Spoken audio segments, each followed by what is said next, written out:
Imagine meeting a man who is 99 years old. Not fragile, not confused, not waiting for life to end, but calm, alert, standing straight, eyes sharp, voice steady. When people meet him, they don't ask his age first, they ask his secret. Because this man spent nearly a century studying nutrition, human biology, and aging.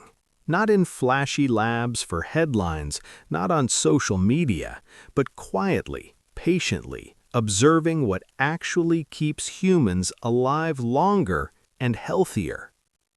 And what he learned shocked even him. Because longevity, he discovered, has almost nothing to do with chasing youth and everything to do with avoiding slow damage. When someone once asked him, "Professor, what diet helped you live this long?" he smiled and said, "I never followed a diet, I followed rules."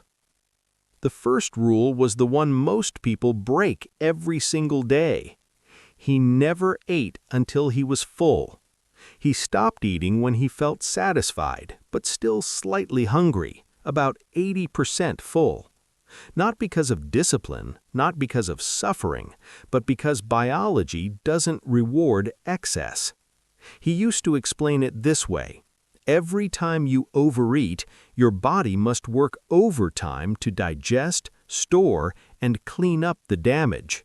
Blood sugar spikes, insulin surges, inflammation rises, cells age faster. People think hunger is dangerous. He believed constant fullness was worse. He once said, "Your body was designed to survive scarcity, not abundance." And over decades, this habit alone reduced his risk of diabetes, heart disease, and metabolic aging. The second key to his long life was simplicity. His meals were almost boring by modern standards. No superfood trends, no miracle powders, no colorful supplements promising eternal youth. He ate real food, vegetables, beans, whole grains, fruits, small amounts of fish or meat, foods his grandparents would recognize. He avoided processed food not because it was bad, but because it confused the body. He used to explain it this way: if your great-grandmother wouldn't recognize it as food, your cells won't either. He didn't count calories. He didn't chase macros. He focused on consistency. Eating clean once a week didn't impress him. Eating simply every day did. The third key was timing, and this is where most people get it wrong. He ate early. Breakfast wasn't rushed, lunch was balanced, dinner was light and finished hours before sleep. Why? Because he understood something most people ignore. Your body cannot repair and digest at the same time. Late-night eating forces your body to work when it should be healing. Cellular repair slows, hormones get disrupted, inflammation rises quietly.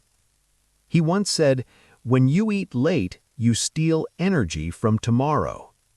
He believed this habit alone added years to his life, not because he ate less, but because his body rested properly. The fourth key had nothing to do with food at all: movement, but not exercise the way we think of it today.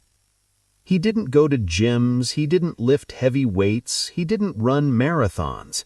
He walked every day. He gardened, he stood, he stretched, he stayed physically engaged with life. He believed the human body decays fastest when it's comfortable. He once said, "The chair is the most dangerous invention in human history," and he was right. Muscle loss accelerates aging. Balance loss leads to falls. Inactivity accelerates disease. He didn't train for strength, he trained for usefulness. The fifth key was emotional discipline. This one surprised many people.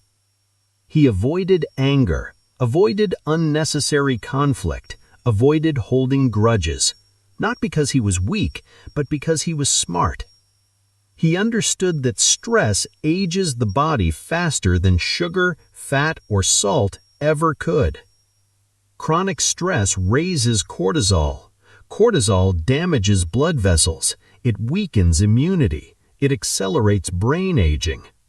When people asked him how he stayed so calm, he said, "Most things are not worth your cortisol." He didn't argue to win. He didn't chase validation. He protected his nervous system like an organ, because it is one. The sixth key was curiosity. Even in his 90s, he read every day. Not just nutrition books, history, philosophy, science, new ideas. He believed the brain ages faster when it becomes bored.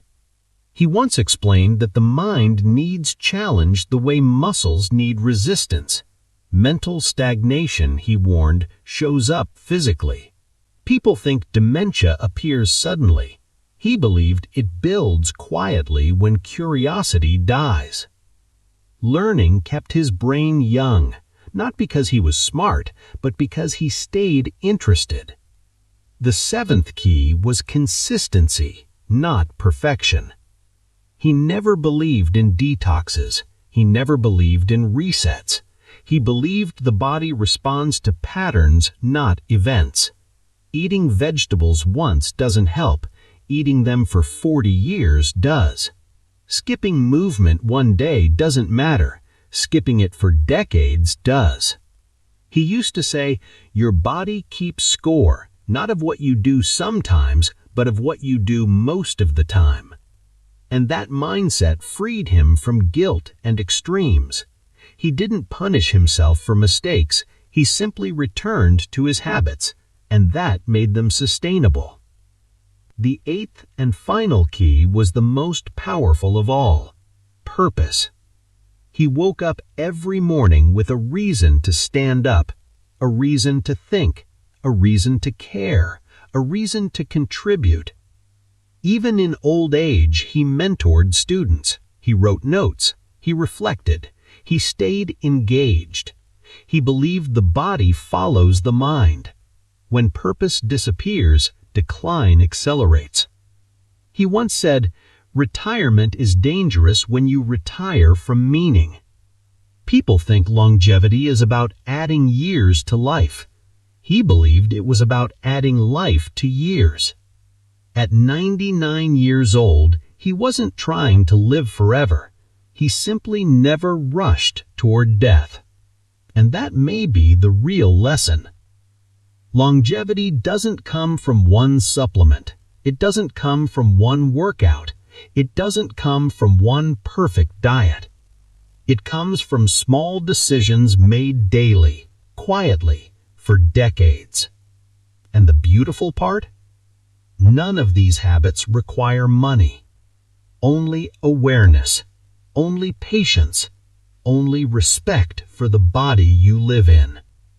If a 99-year-old nutrition professor could protect his health for nearly a century without trends, shortcuts, or extremes, what could you do starting today?